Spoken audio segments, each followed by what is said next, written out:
On Authentic Ag, we talk with K-State Ag economist Dr. Michael Taylor on a new tool created by a couple of land-grant universities to help you make the right decision on selecting either ARC or PLC.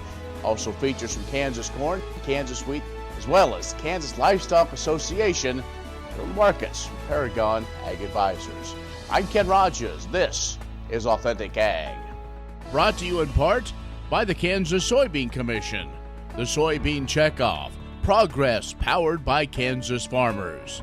Kansas Farm Bureau, a grassroots ag organization representing the state's farm and ranch families since 1919. KFB.org. And the Kansas Wheat Commission, lending in the adoption of profitable innovations from wheat. Online at kswheat.com. Ag Promo Source is a unique group of marketing specialists with one mission: help your ag business grow. Each affiliate has their own area of expertise, and they work together to bring you advice, products, and services. To get started, visit agpromosource.com. Ag Promo Source. Together we grow. Kim Mannering with Hardy Insurance. Today we will talk about umbrella coverage. Did you know that if you're held liable in any type of accident, the judgment can claim your assets? Please give me a call so we can discuss. 316-945-6733.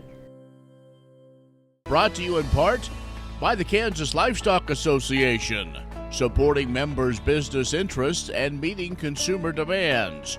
KLA.org. Oldie Seed Farms, carrying soil-specific seed. Find them on the web at oldieseed.com. That's OHLDE seed.com. And Kansas Corn, building the future at kansascorn.com.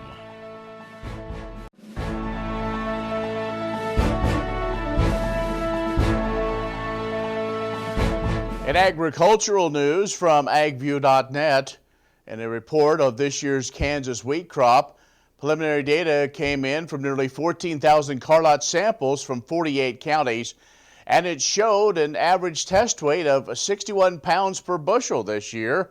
That according to the National Ag Statistics Service and Kansas Grain Inspection Service.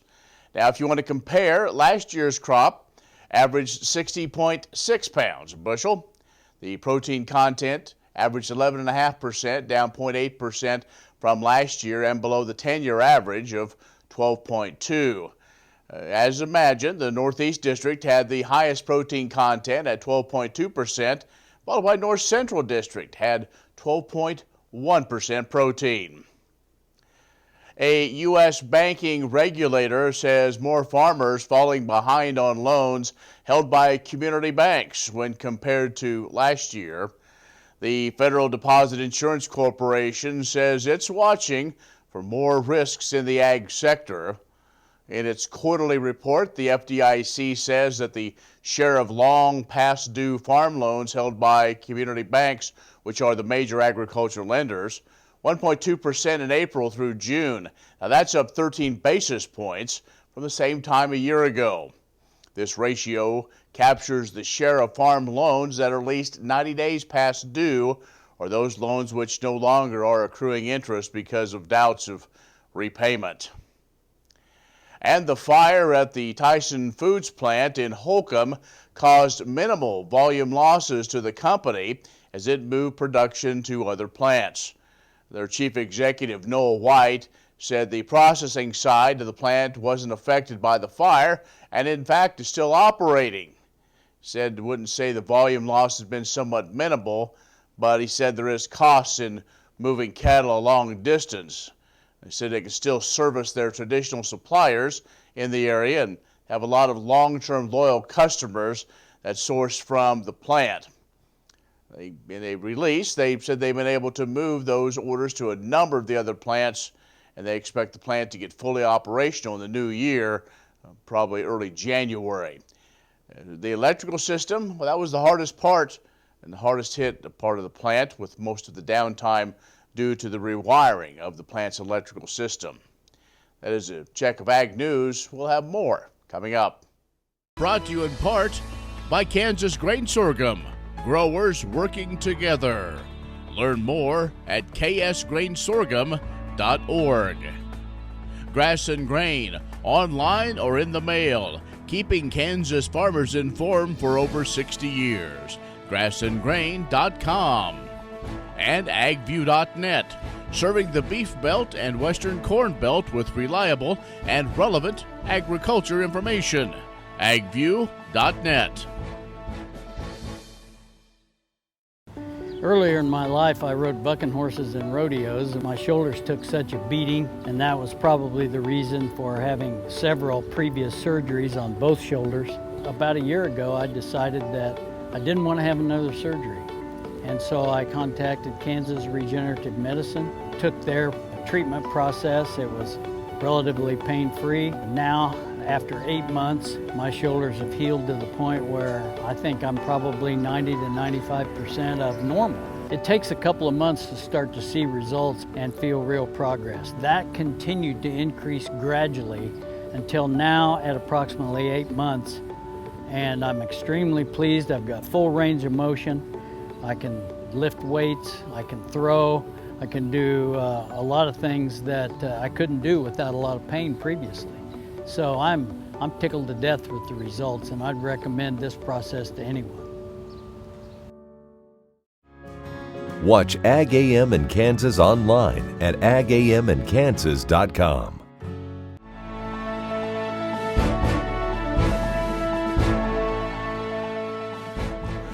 And recently at the K-State Risk Profit Conference, a lot of topics were discussed, and one of those is the new Farm Bill. And joining us is Dr. Michael Taylor, K-State Ag economist. She was one of those that presented, and we're just about to that time where a sign-up will be upon us. And while we think a lot of things stay the same, we do have some changes. We do. We are going from a 5-year decision to a 2-year decision followed by single-year decisions.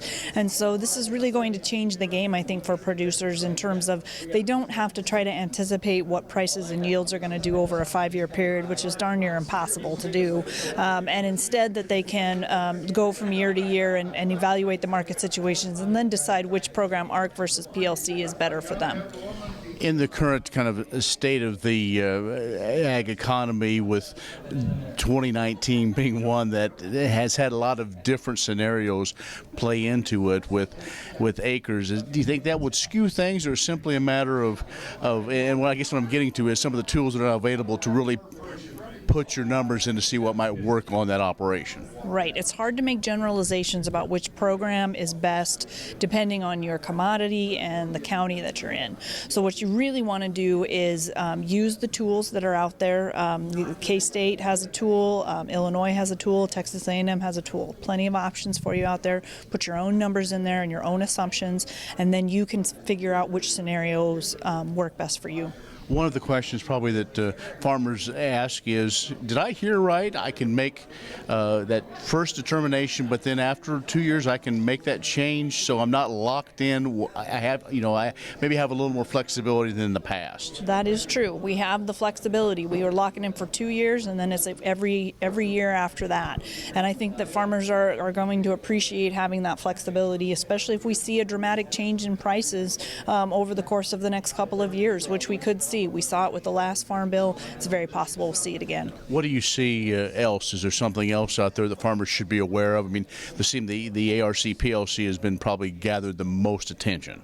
Sure. We're also looking at the possibility that prevented planting situations where you have a zero yield because you weren't able to plant anything, that ARC Individual might work out well for people. And ARC Individual was not a very popular program last time around. So now we want people to at least, consider it in their toolbox in case they're in a scenario where it might work well for them.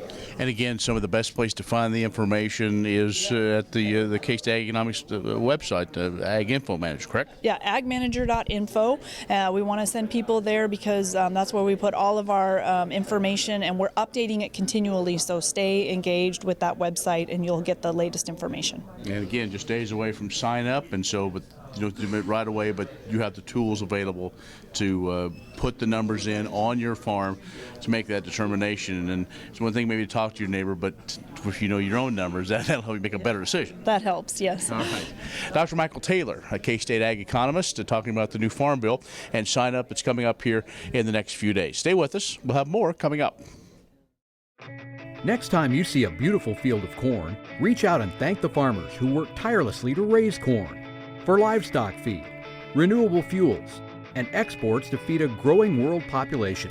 The farmers on the Kansas Corn Commission work for Kansas Corn with grower-funded checkoff dollars that support foreign and domestic market development, research, promotion, and education to expand opportunities for Kansas farmers. To learn more, visit kscorn.com.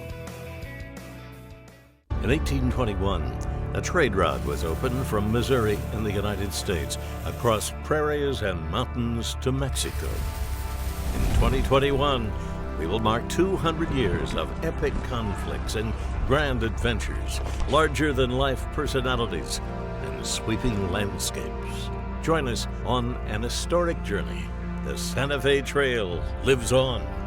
Find us on social media or santafetrail.org. Agriculture information on your computer or mobile device. News and views on grains, livestock, policy, and opinions from newsmakers can be found by liking AgView on Facebook, and on Twitter, follow AgView News. A reliable and relevant source, agview.net.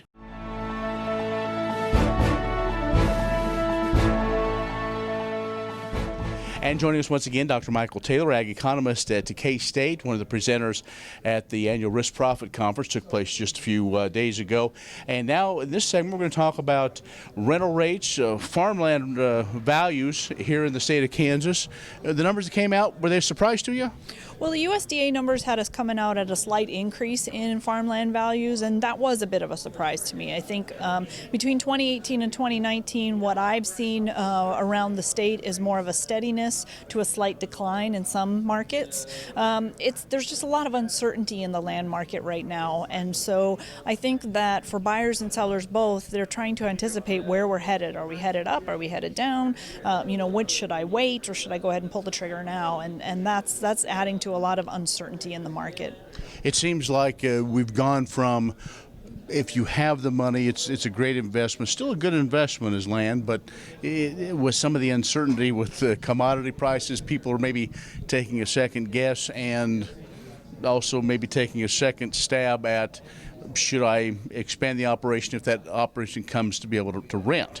Right. So in a downturn farm economy, there are going to be opportunities to rent and buy land from people who decide to exit and stop farming. And the people who are well positioned financially are going to be able to take advantage of that opportunity and grow their farms. So land is still a good investment. It's still the number one asset, in terms of value on farmers' balance sheets. And, you can't grow your operation without it. But I think that we have to be very careful about how we proceed in those land buying situations and really evaluate what we expect to be the returns off of that farmland before we buy it. Of the numbers you saw, any particular region in Kansas that surprised you more than another? Not necessarily. I think just the fact that some of our regions seem to be holding steady, but Northeast Kansas is starting to see some downward pressure, and I hadn't heard that from them before this year. So that's one area that I think is finally starting to see some downward pressure. With this, the numbers come in every year, and depending on the overall economy, that has a big factor to it. But does the age of an average farmer have anything to do with it as far as maybe being more aggressive?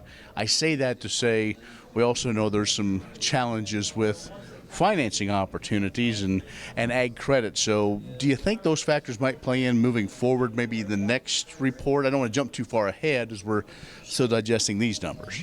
Well, I think we have to remember we make a big deal out of the fact that farmers are aging. But what that means to me is you're going to have more farmers getting ready to retire over the course of the next 10 years. And so there will be opportunities for younger producers to get in. The hard part, of course, is matching them up and getting them to where they can find that retiring farmer, that retiring rancher who wants to, pass that ground on to somebody and maybe even mentor them into the early years of farming. So that's a challenge, but I think there will be opportunities available. All right, very good. Dr. Michael Taylor, K-State Ag economist, joining us, talking about land rental rates as well as land values here in the state of Kansas. Stay with us, more coming up.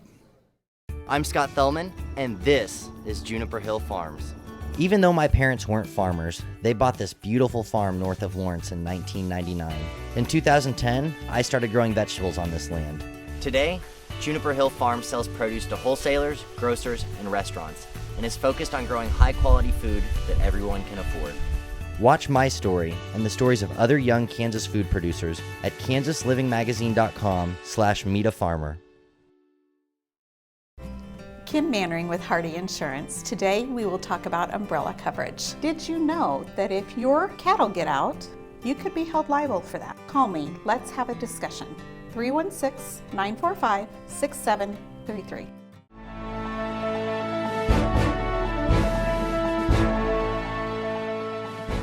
Excited. We are about slightly more than halfway through Corn Core Class 3 and have now opened up applications for Class 4.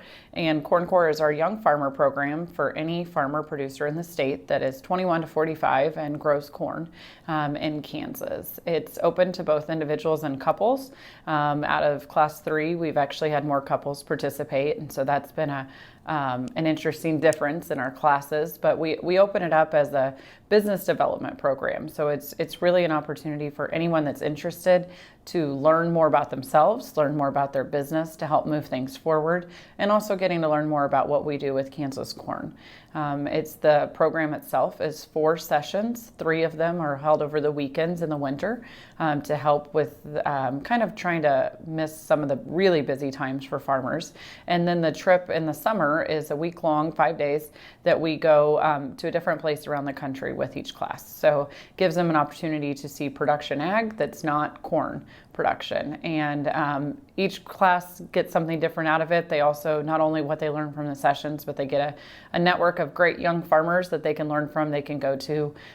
During breaks, we'll have conversations from where they're marketing and what their basis is to what's happening with the K-State football team. So really getting to find a network of young producers that are not the producer next door that they may be competing with for rent. So great program. We're really excited about it to continue to grow and open up a new class with Class 4.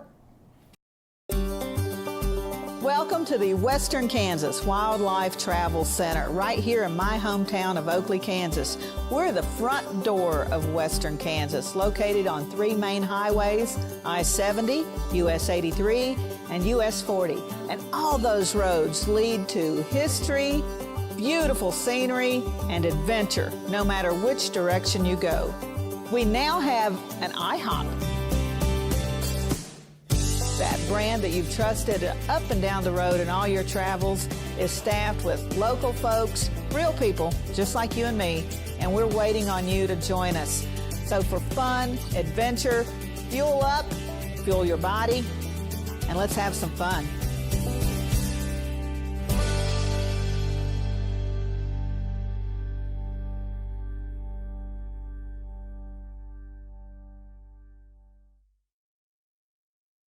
What if sustainability were synonymous with U.S. soy? If energy efficiency, water quality, and soil health help define U.S. soy's value, that future is here, the time is now.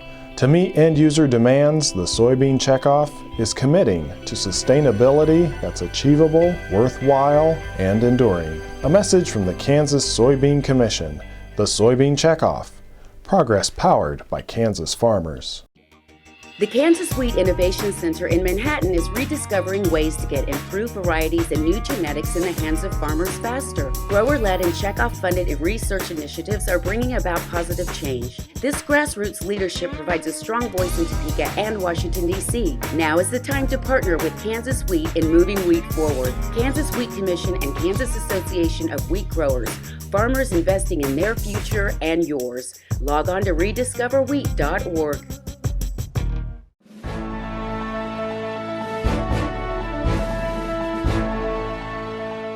Hidden in the stubble of the 2019 wheat harvest, wheat curl mites are moving to find sprouting volunteer wheat seedlings to inhabit and continue the life cycle of the wheat streak mosaic virus. The wheat streak mosaic virus, instigated by these mites, seriously affects the total yield of next year's wheat crop. On average, wheat streak mosaic virus causes $75 million in losses to Kansas wheat farmers every year. Wheat streak mosaic virus can cause a yield loss of more than 80%. It isn't treatable, but it is preventable. The virus is spread by the wheat curl mite, which feeds on wheat and other grasses. Wheat curl mites must have a green host tissue to survive during the summer after harvest. They must most commonly reside in volunteer wheat that blew out of the back of the combine or shattered grain from hailstorms that happened before harvest. Volunteer wheat is considered a green bridge because it allows the wheat curl mites and the virus to survive the summer. The best way to prevent the spread of wheat streak mosaic virus is to remove volunteer wheat and other grassy weeds. Volunteer wheat must be completely dead and dry for 2 weeks before planting a new wheat crop. Undoubtedly, the best method to control wheat streak mosaic virus is controlling the volunteer wheat. Be a good steward and a good neighbor when making management decisions, and you might just be rewarded with a boost in bushels on your next wheat crop. For more information, visit kswheat.com. Hello, I'm Dr. Frank Lyons from Kansas Regenerative Medicine Center here in Manhattan, Kansas. Daryl was one of our patients that we did about 7 months ago. I dug trees by hand for years and years and years. In the process, I wore out my rotator cuff. But when I learned about this process, I thought if there's a way to get rid of this pain, then I want to do it. So we did it and it worked. I'm not going to go out and take trees with a shovel anymore, but I can do the things that I want to do now. Well, it's been very gratifying to help people with their painful joints and other entities, and it's been especially gratifying to be able to help people who I know and have worked with and known for many years.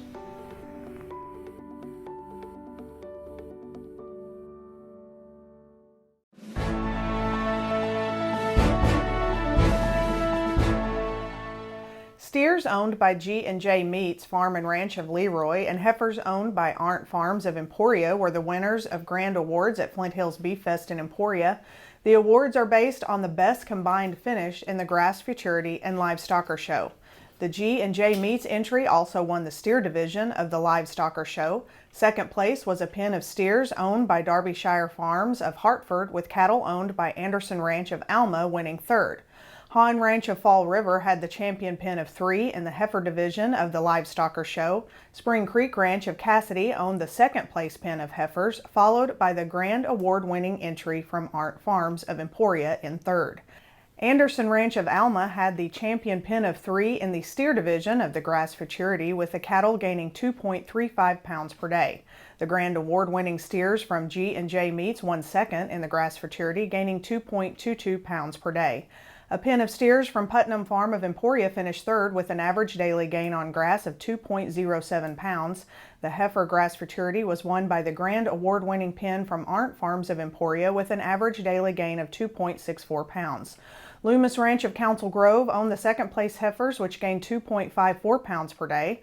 Third place was a pen of heifers from Spring Creek Ranch at Cassidy that gained 2.47 pounds per day.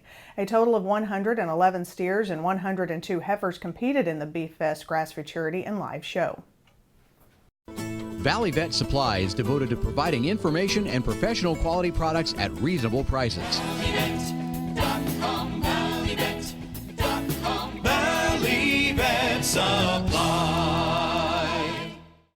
Sure Crop Fertilizers was started by my father, Don Sherman, and my mother, Shirley Sherman. Family business that started in the 80s. We predominantly focus on plant nutrients and what we can do to give growers better responses with the fertilizer dollars that they do, and what we can do to make those things work better for the grower. We're based out of Seneca, Kansas. We work with growers in their soil analysis to figure out what they need, and then we can put those in a blend that gives them the best results, and so that we can deliver that direct to their farm so that they have those nutrients where they need them, when they need them, and so that they can apply them in a manner that's very efficient to them and works well in their planting systems and what they're doing. Sure Crop Fertilizers has been around for a long time. We always say we're big enough to take care of everything you need, but we're small enough to do it quickly. You can get a hold of us at 1-800-635-4743. Our website is surecropfertilizers.com, and you can always email me at corey@surecropfertilizers.com, and with any questions you have, and we're glad to answer and work with you. Imagine turning soybean oil, used cooking oils, and waste animal fats into fuel so amazing it drives U.S. jobs and our economy forward. Learn more about biodiesel at americasadvancedbiofuel.com.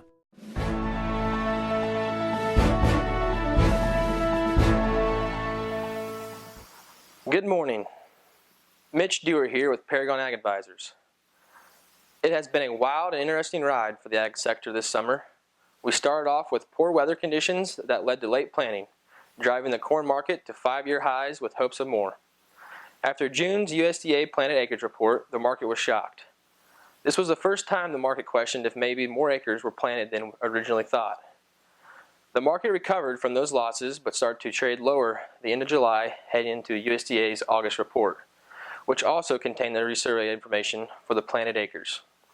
Many people were surprised once again with the USDA results, and the market fell roughly 50 cents in 3 days and is currently trading near session lows. After huge losses these past couple months in both grain and livestock markets, producers are asking themselves if they are going to be profitable this year.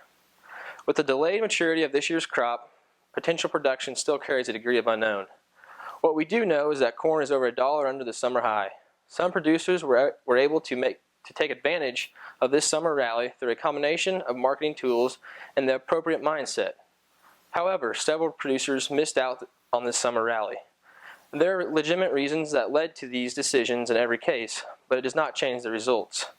If you'd like to change your marketing results, you'll need to examine the why of the decisions made, and Paragon can help with that. Give us a call here at 888-452-8751. I'm Mitch Dewar with Paragon AG Advisors, and have a great rest of your day. Well, thank you for joining us for Authentic Ag. If you have questions, comments, or suggestions, email me, kenrogers@gmail.com. We look forward to seeing you next time on Authentic Ag. Watch Ag AM in Kansas online at agaminkansas.com. Kim Mannering with Hardy Insurance. Today we will talk about umbrella coverage. Did you know that if your cattle get out, you could be held liable for that? Call me. Let's have a discussion. 316-945-6733. Sure Crop Fertilizers was started by my father, Don Sherman, and my mother, Shirley Sherman. Family business that started in the 80s. We predominantly focus on plant nutrients and what we can do to give growers better responses with the fertilizer dollars that they do, and what we can do to make those things work better for that grower. We're based out of Seneca, Kansas. We work with growers in their soil analysis to figure out what they need, and then we can put those in a blend that gives them the best results, and so that we can deliver that direct to their farm so that they have those nutrients where they need them, when they need them, and so that they can apply them in a manner that's very efficient to them and works well on their planting systems and what they're doing. Sure Crop Fertilizers has been around for a long time. We always say we're big enough to take care of everything you need, but we're small enough to do it quickly. You can get a hold of us at 1-800-635-4743. Our website is surecropfertilizers.com, and you can always email me at corey@surecropfertilizers.com, and with any questions you have, and we're glad to answer and work with you.